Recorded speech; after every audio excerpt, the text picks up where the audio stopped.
Salut les gens, dans cet épisode on va parler de mensonges et de tricherie. On va voir ce qui nous pousse à être honnêtes mais aussi ce qui nous pousse à ne pas l'être. Parce que soyons honnêtes, on est tous malhonnêtes. Déjà on va poser une base. Le mensonge, la tromperie, tout ça c'est pas aussi évident que ça en a l'air. En tout cas pas avant l'âge de 4 ans. À peu près. Et ceci pour la simple et bonne raison que l'on n'a pas encore acquis la théorie de l'esprit.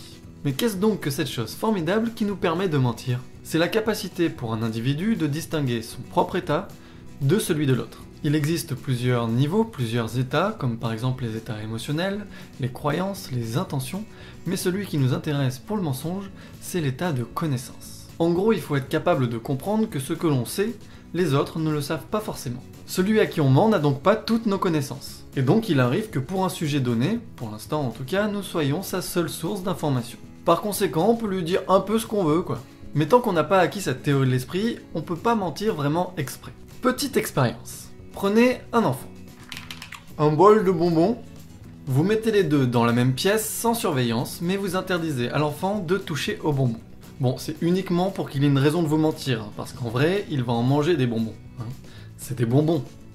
Puis interdit en plus. Puis de toute façon, c'est des bonbons.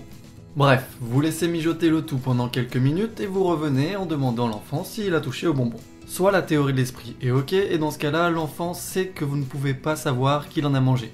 Et donc, il vous mentira. C'est juste qu'il veut pas vous décevoir, le pauvre petit. Mais si la théorie de l'esprit n'est pas acquise, ça devrait donner quelque chose comme ça.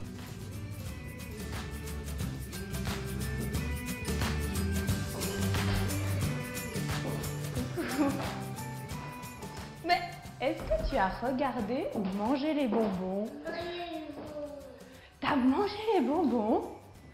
Donc la vérité sort de la bouche des enfants, oui, mais avant 4 ans.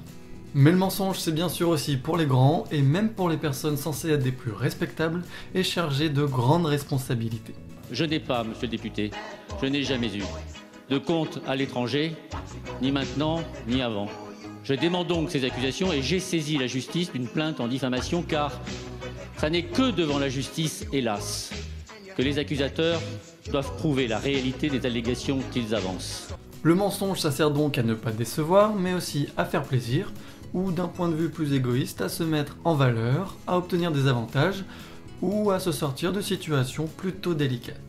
Qu'est-ce qui se passe ici? Maman. C'est lui! Non, c'est pas moi, j'ai un alibi, j'étais au cinéma. Le problème c'est que dans la continuité du mensonge, il y a la triche. Alors avouons-le, suivant la situation, on est tous capables de se laisser tenter. Par contre, tricher, oui, mais pas trop. Dans une expérience, des chercheurs ont demandé à des étudiants de résoudre le maximum de problèmes de maths dans le temps imparti. Chaque exercice résolu leur rapportait 50 centimes. Première condition, c'est l'expérimentateur qui corrige lui-même, et là en moyenne, les étudiants arrivent à résoudre 4 problèmes sur les 20 proposés. Mais dans la deuxième condition, c'est les étudiants qui se corrigent eux-mêmes avec la feuille de correction qu'on leur donne gentiment à la fin. Et là, ils sont bizarrement plus forts parce qu'ils réussissent en moyenne 6 exercices. Bon, ok, on pouvait s'y attendre. Mais en fait, on s'attendait même à plus, parce que sur les 20 exercices qu'on leur proposait, ils ne s'en sont rajoutés qu'en moyenne 2. Du coup, les chercheurs se sont dit que les étudiants avaient seulement peur de ne pas être crédibles s'ils annonçaient un trop bon score. Du coup, pas de souci, ils créent une autre condition où ils disent aux étudiants que en général, le score est autour de 8. Mais en fait, ça n'a pas changé grand chose, les étudiants sont restés autour d'une moyenne de 6 et n'ont donc pas plus triché. Donc ça n'a pas l'air d'être la crédibilité notre principal souci quand on triche, mais peut-être bien plutôt une histoire de morale ou d'image de soi. Les chercheurs se sont donc dit que ça faisait trop culpabiliser les étudiants de tricher pour le peu d'argent à gagner. Du coup, pas de souci, on est riche, on leur donne 10 € par problème résolu maintenant. Bon, une chance pour le budget de la recherche, ça non plus, ça n'a pas augmenté la triche, ça l'a même presque diminué. Comme si tricher pour 10 € c'était plus tentant que pour 50 centimes, mais aussi beaucoup plus grave. Par contre, quand on fait gagner des jetons à échanger plus tard contre la même valeur d'argent, donc ça revient au même quoi. Bah là, apparemment, on est tranquille pour tricher. Et bien sûr, plus les jetons ont de la valeur, et plus on triche. Bah oui, c'est pas grave de tricher pour des jetons. On n'a pas de morale ou d'éthique spécifique aux jetons. Bon, par contre, on est bien content de les échanger contre de l'argent après. Donc au final, le gain potentiel peut nous inciter à tricher plus. Mais c'est tout de même la peur de perdre un acquis qui nous incite le plus à le faire. Comme par exemple perdre de l'argent, perdre un emploi, ou une réputation. Et dans ces cas-là, c'est encore plus facile de se dire que ce n'est pas grave, vu qu'on cherche juste à conserver quelque chose qu'on avait déjà, plutôt qu'à le prendre à quelqu'un d'autre par exemple. Puis au pire, si notre petite voix dans la tête nous culpabilise un petit peu trop, on a tous un argument imparable. Tout le monde le fait de toute façon. Et on le pense sincèrement. Des études ont montré que plus on a tendance à être malhonnête, plus on surestime le nombre de gens qui le sont aussi. Plus précisément, plus on ment, plus on pense que les gens mentent. Plus on triche, plus on pense que les gens trichent. Et ça marche pareil pour le vol, les adultères, la fraude et autres joyeuses fourberies. Et de la même manière, on trouve toujours des tas de façons de rationaliser et donc de se déculpabiliser. Par exemple, on trouve toujours ça bien sûr plus moral de tricher après l'avoir fait que juste avant. On sait aussi qu'être créatif augmente notre tendance à tricher. Alors on pourrait croire que c'est parce que les créatifs trouvent de meilleurs stratagèmes pour tricher sans se faire prendre, mais en fait, certaines études montrent que c'est surtout parce qu'ils trouvent de meilleurs stratagèmes pour rationaliser, et donc se déculpabiliser.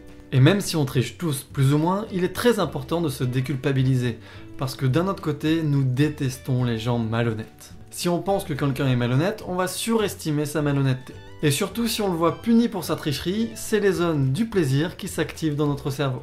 En revanche, si l'on voit quelqu'un tricher sans conséquences négatives, on va penser qu'il faut nous-mêmes tricher pour pouvoir rester compétitif. C'est ce qui fait que la tricherie peut être une sorte de maladie contagieuse, aux conséquences parfois étonnantes.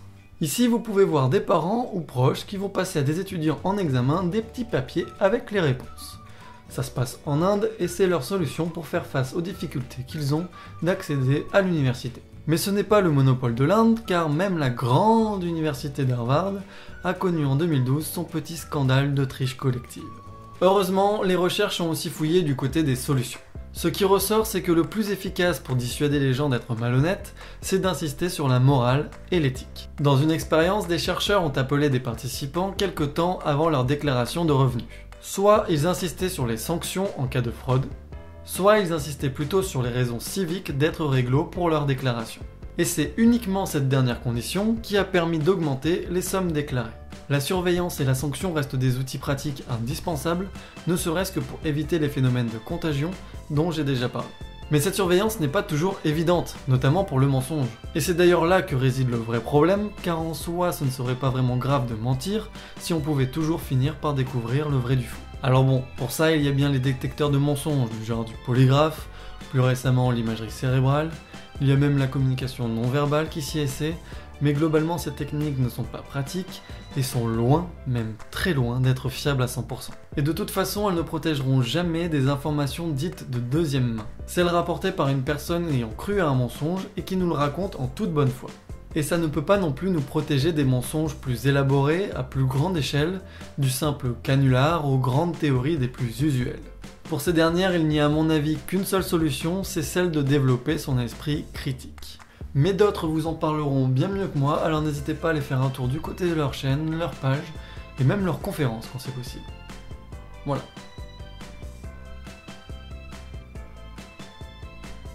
Et puis je trouve ça cool de finir là-dessus.